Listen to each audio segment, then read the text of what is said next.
It's time for Business Minds Coffee Chat, an inspiring show about the journey to personal and professional growth. And now, your host, Jay Shear. Hey everyone, you're listening to Business Minds Coffee Chat, and I am your host, Jay Shear, and I am super excited. I have got a fantastic guest in the studio with me today.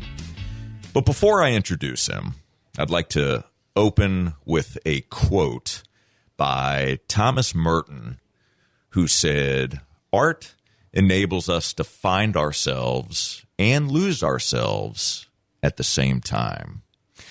Well, my guest today is originally from Jackson, Mississippi. He studied at Jones State College, then the University of Mississippi. His path eventually led him south to Florida, first to Orlando, and then eventually to Flagler County in 2006. He's a father of three, a painter, a curator, and a teacher who's not only a passionate advocate for the arts, he's a community builder known for creating spaces where creativity and collaboration can thrive. When he's not painting or teaching, you'll likely find him spending quality time with family, listening to jazz and Delta blues, and reading. Please welcome the amazing J.J. Graham. J.J., it is great to see you. Thank you so much for being here today. Thank you so much for having me, Jay. It is absolutely. It is my pleasure, and I'm glad you're here today. So let me ask you just a question to kick off the conversation. When I first reached out to you about being on today's radio show, what went through your mind? Not a whole lot, man. I had been painting, so I was a little bit of a flow state, so I didn't really think about it. I was just like, yeah, I can do that. I like Jay, so why not go have a conversation with him? And then I thought about it later, and I was like, what did I get myself into, man? It's been a while since I've been on the radio, and I've kind of been a monk for a minute, just painting. So thanks for getting me out, man. Absolutely. Well, I'm glad that you were able to come out of the cave for a bit for us to have this conversation. I love it. So I thought that a good starting point for us would be for you to share with all of us who's been the biggest role model for you in your life. And as you think about that individual, share with us a bit about their impact on you. Man, it's a tough one because I've had so many. I was raised later on in my teen years by my grandparents, and I admired both my grandfather and my grandmother immensely. My grandmother retired from NASA, and she was just a brilliant woman, and then my granddad was just kind and gentle and stoic at the same time, and just he had a career. He worked for Redstone. They were both in Huntsville, Alabama, before they retired in Mississippi, and they were always kind of surrounded by intellectuals and just incredibly well-read, smart people. So initially I looked up to them, and I've been very fortunate to have really great teachers in the arts. Mostly. For some reason, I was kind of that younger painter that older painters always took under their wing, And so I guess more recently here, in Flagler County, Richard Schreiner, who I shared a studio with for almost 4 years, and it's kind of one of my great art fathers, and Tom Gargiulio, they both were very influential. Maybe not so much. I was already kind of on my path as a painter, but just as someone who had been involved in the arts their whole lives and much older than me, I learned a lot from them. And also in the business aspect, Roger Leverton, if you're familiar with SCORE. Absolutely. So you mentioned two people in particular, and I want to go back to your grandparents and their influence on your life here in just a moment. But you mentioned two individuals whose names, along with yours, I'm sure are certainly well known in this county.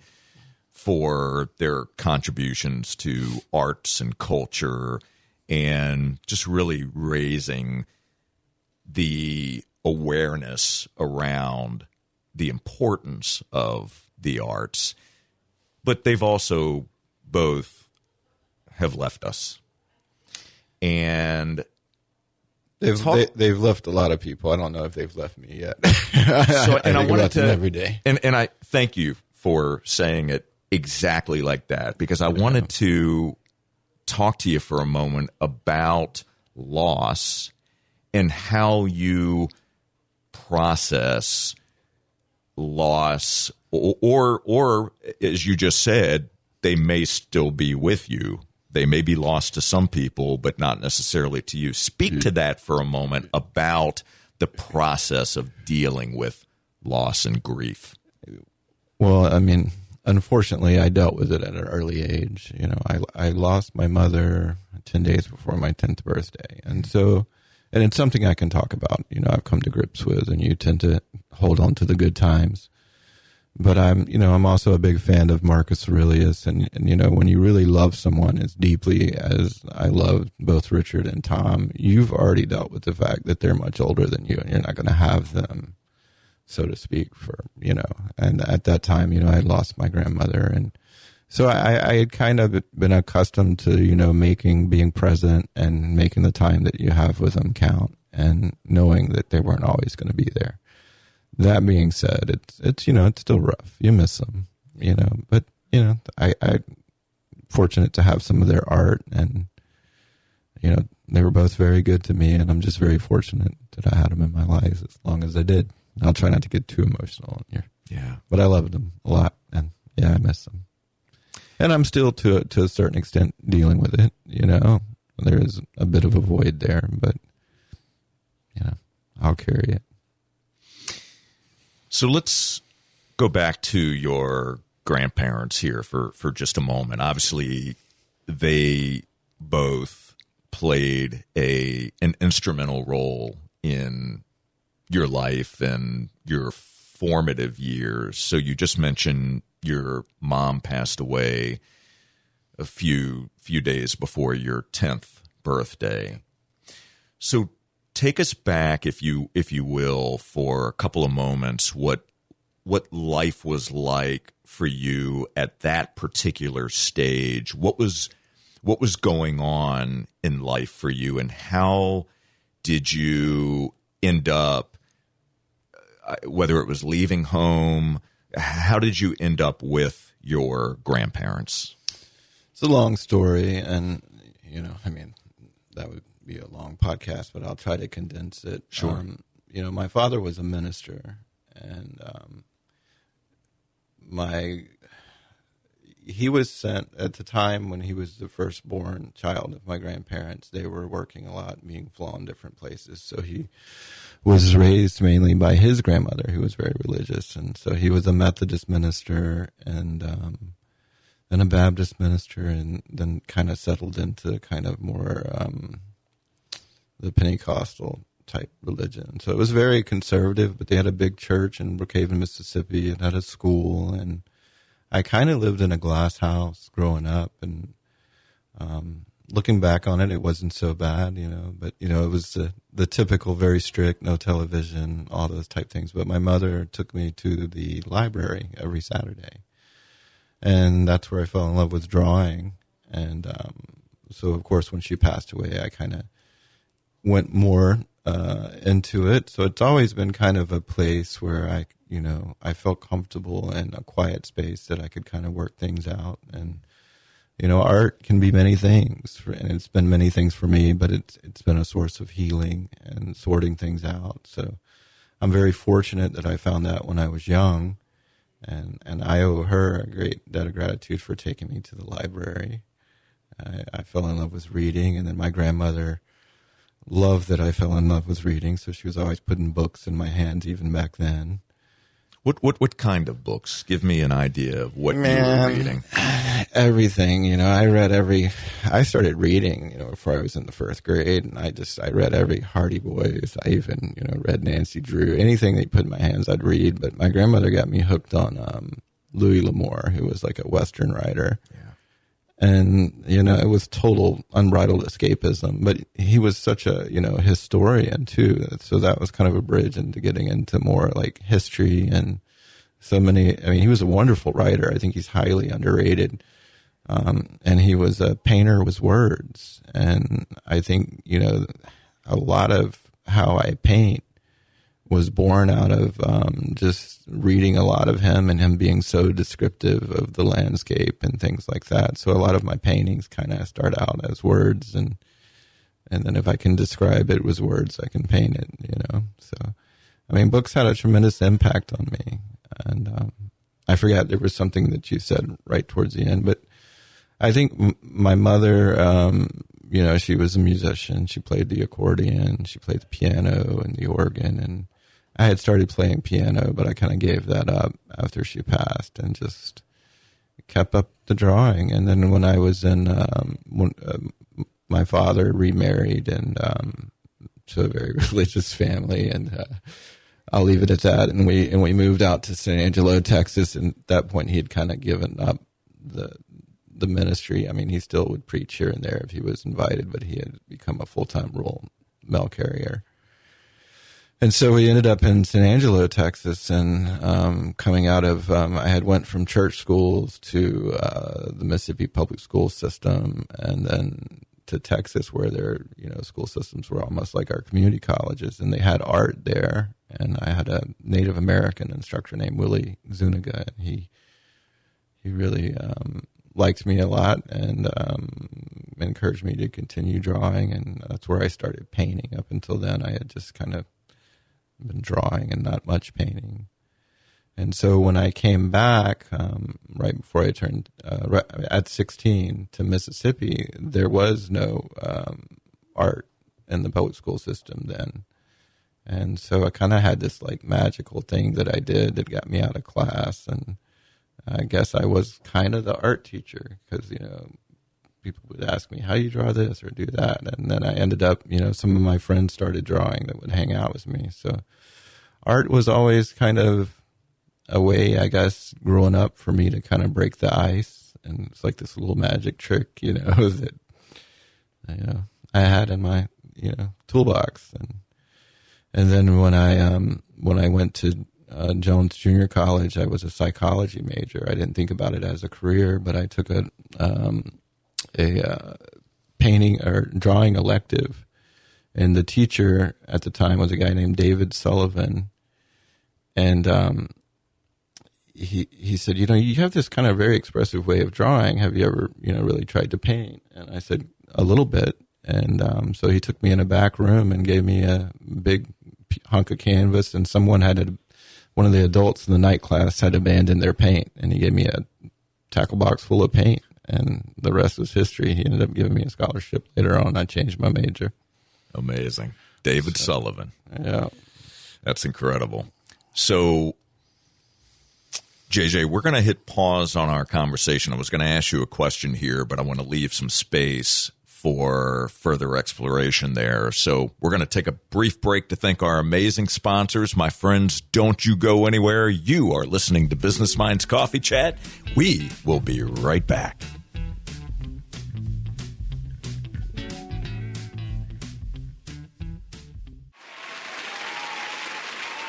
All right, here we go. Let us entertain you all season long at the Fitzgerald Performing Arts Center. Our brand new season is out now. We've got great shows and great seats waiting for you. Every time you buy a ticket to a show at the Fitz, you support the performing arts in Flagler schools. Get all the information and buy tickets at flaglerentertainment.com. Hey, it's Jay with Thomas Media Solutions. Join us every Monday night from 6 to 8 at Tortugas in Flagler Beach for the best live entertainment around. We do several rounds of general knowledge trivia. That means it's trivia for everyone. It just doesn't get any better than this. If you're looking for the best food, the best drinks, the best people, and the best entertainment around, Tortugas is the place to be.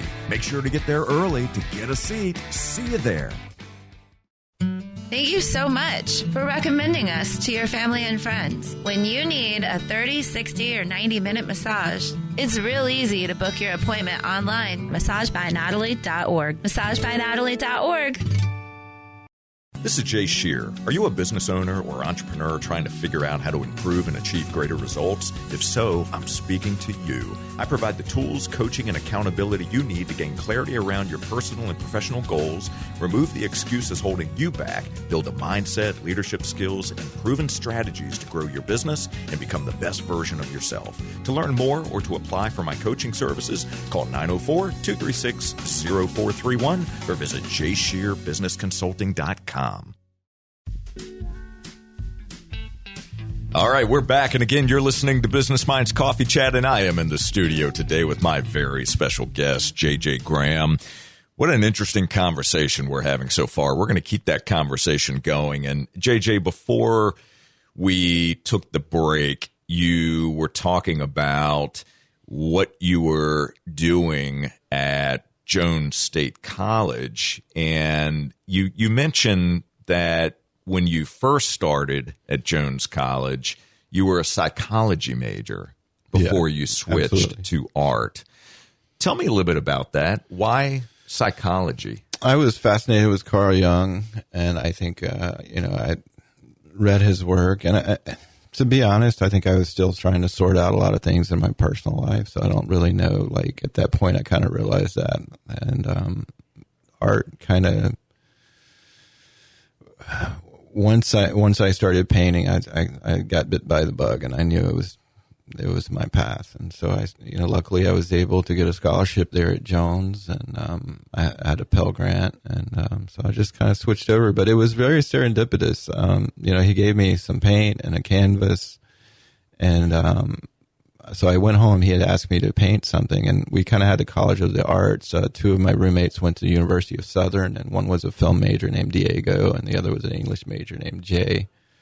And so, like, when I came in, I had a wall in my room, and I was kind of tacking up this canvas because it wasn't stretched. And on the wall was some thumbtacks, and it was, a big piece of canvas. And Diego comes in, and he says, you're going to paint a picture? He's like, you got to watch this movie we just watched, and it's called New York Stories. I think it was Martin Scorsese, or maybe it was Martin Scorsese, but he had done something about a painter named Lionel Dovey that was an expressionist painter, and I wasn't very familiar with expressionist art. And I watched it, and I probably would have tried to impress him with like my painting realistically skills and stuff like that, but something inside of me moved when I saw how he portrayed this guy, and I just kind of let it all hang out. And I'll never forget when I brought the painting in, he kind of looked at it and he walked back and forth and he's like, what is this thing? And he's like, after a while, he said, I probably haven't done this before, and I may not do it again, but maybe you should think about changing your major to art. And he didn't have to do much convincing. I fell in love with it, and I fell in love with the department. There was a great faculty there. One of them is still there, Melanie Eubanks, who, was very much influential on me in color. And so I have a lot of fond memories of that faculty. Oh, that's fantastic. Maybe I'll go back and visit them when I'm in Mississippi. There you go. That's something you should definitely consider doing. We stay in touch on social media. I love that. So share with us, for those of us who may not understand this, can you describe how painting for you allows you the opportunity to sort out your personal life, your feelings, the things that you're going through? So painting was, if I heard you correctly, and please push back on me if I'm wrong here, but if I heard you correctly as you were sharing part of your backstory, art became a means of you being able to process your feelings and emotions and kind of expressing and coming to maybe some sort of realization of what life was, what life was bringing you. Yeah, I mean, the gaps in a lot of things, but I mean, for the most part, you can achieve, especially if you've been painting, you've painted your acre of canvas and you've kind of got over the frustrating part. You can get into these incredible flow states where your mind just goes quiet, and one of the things that I've compared it to, I was a skater, I was never a surfer, and I was always horrified to try to surf because I didn't need something else in my life that I liked that took up a lot of time, Mm-hmm. But when I like to sit out and watch the surfers, sometimes on these waves, and you'll see them, and they'll swim out and they're just kind of waiting and feeling the ocean and getting grounded, and then they're waiting for their wave. And that's kind of the way I paint. And, don't get me wrong, I'm a student of life, and I learned, the basics in drawing, and you have to learn all those things, and you don't want to be limited.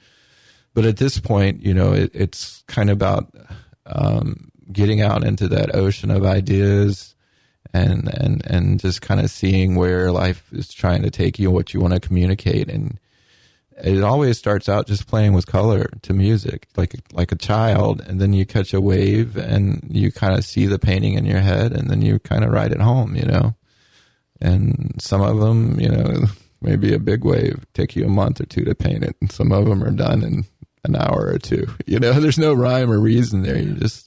It just unfolds when it's meant to unfold. Yeah, and I mean, it can be different at times. Sometimes you'll take a commission, and it's time to be more academic. But for the most part, I'm more intuitive, visionary painter. It's my spiritual practice, like yoga or something like that. Yeah. So if you had an opportunity to have a conversation out in nature with any one person who's either still living or is no longer with us, and you could ask that person only one question. First, who is it that you would want to have the conversation with? And then number two, what question would you want to ask that individual? Man, that's a hard one. Yeah, I don't think I can just pull that one out of my pocket. I mean, I'm full of questions. I got more questions than answers. But, I do have a religious background. And, I grew up on Yeshua, Jesus, whatever you want to call him. And he's all right by me. But, I mean, I got some questions for him, but they're more personal, I think. Mm-hmm. But I go to nature because a lot of times, it gives me a place where I don't have a lot of questions. It's quiet, and I spend a lot more time listening. And then when I come back, to Bunnell and Flagler, and, I see, how life is going and some of the despair, some of the triumph, then that's when all the questions come, But nature is a place of quietness for me. So let me then ask you this question. Since you just brought this up, you come back to the area and you see all that's going on in a community, and you have, questions come up, right? What are one or two bigger questions that you're asking yourself today? Could be about anything. Could be about life, could be about spirituality, could be about community, but the big questions that you really contemplate on? Just, a lot of them have to do with my boys, I mean, I think about how I could be a better father, and I always try to tell them I love you, but these days I think we all feel like a failure in the face of all the technology and interruptions and things like that. I do wonder where everything's going. We're at a very interesting time where, my brother is out in Austin, and he's the tech guy. And if you ever go on Home Depot, he pretty much built their website. He's the lead architect for Home Depot. And so he kind of keeps me clued in with things that are going on in technology. And, sometimes, it's a little awe-inspiring. And, I just, I try to stay hopeful, Jay. And, some of the questions that arise is, how some of these people are surviving, the prices of things going up. And I feel it, definitely, it's not easy. Being an artist, I think you have to work 2 or 3 times as hard as everybody else. And then you still have people confused about whether or not you have a job, so, you wonder how long you're going to be able to do it. And, I worry about my boys. I worry about their mothers. I worry about, my family. And, the question is, am I going to be able to continue doing this and be responsible and be there for them? And that's very challenging at times, Do you feel that you're good enough? Yes and no. Sometimes, I think part of, being in this art, you're always challenging yourself to be better. I never really just wanted to be good enough. And I know, I'm an incredibly flawed person, but I tend to take note and try each day to figure out how I can be better. But yeah, am I good enough? I think I can be better. I'm working on it. Yeah. Do you beat yourself up when you look at the areas where maybe you feel like you're either falling short or not where you could be? Oh, I'd be lying if I said I didn't. Of course, I think we all do in certain aspects, But I'm lucky that I can put myself in a state where I can change that channel when I need to create. And I have to, in order to paint the way that I am, I have to get into a light, kind of airy space. And then I'm fortunate enough that I have people who love and care about me. They'll ground me every once in a while to reality, But good to have those people around. Sure, I need them. I think we all do. So if you had to distill your life's work up to this point into one sentence that you would leave behind for your 3 boys and for others, what would that sentence say? Just to, I hope that they find something they love and something they love doing and hold on to it and be true to themselves. And, it's okay to be informative, but you don't have to convince anybody. It's not your job, and just try to love life and live it to the fullest. Follow your dreams, man. I love that. Could you define for me what success means to you today? I think, in some ways I feel like I have been successful because this is not an easy thing to have a career as, in doing. And I've been able to do it, since my early 30s. I've been able to make a living in the arts.